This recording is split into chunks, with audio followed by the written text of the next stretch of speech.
Well, look who's finally woken up. La Presse just published a piece confirming what the gun blog reported weeks ago. The Trudeau-Carney Liberals are terrified that their so-called assault-style weapons ban is headed for failure, and Canadians are going to refuse to play along. The federal government quietly commissioned Ecos Research to conduct a 148-question deep dive into the minds of lawful gun owners, because the feds are not just enforcing a policy, they're trying to enforce a narrative that they're losing, and they know it. This wasn't really a survey. It was a $100,000 taxpayer-funded psyop to try to figure out why law-abiding citizens won't voluntarily surrender their firearms for the Liberals' latest confiscation program. And guess what Ecos found? Gun owners don't trust the government. Big surprise there.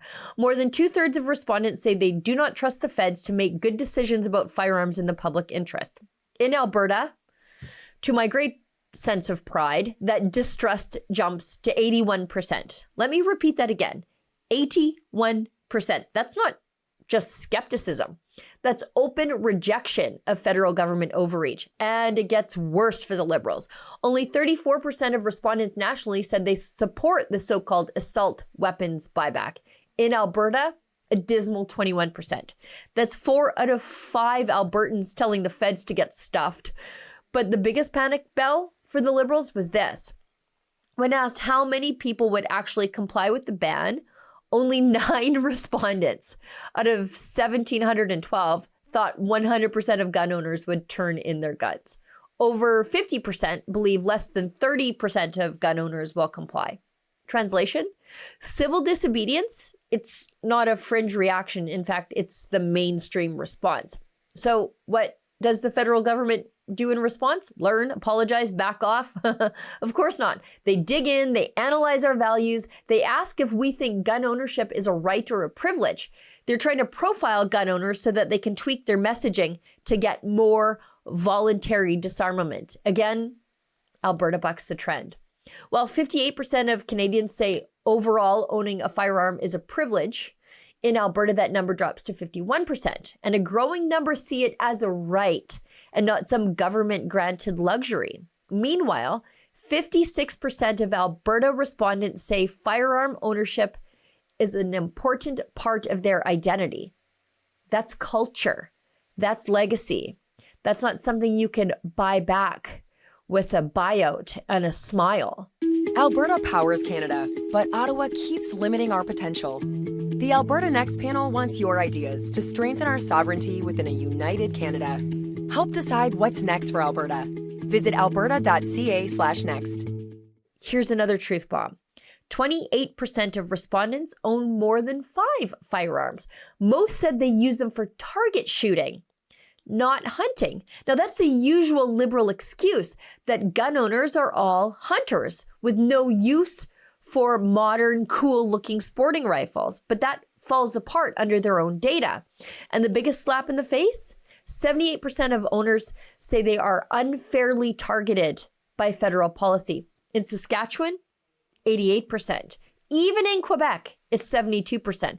And they're right, because when Liberals say assault style, what they really mean is that looks kind of scary to us Liberals. This isn't about function or lethality, it's about cosmetics. If your rifle has black plastic, it just gets banned.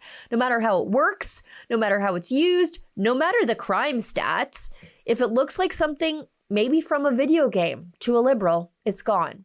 Don't believe me? Ask Sterling Arms. This month, their R9 MK1 sporting rifle, a non-restricted Canadian-made semi-auto range toy, was reclassified as prohibited. No incident, no violence, just a bureaucratic whim and a death sentence for a Calgary-based manufacturer and the jobs that they created. The result?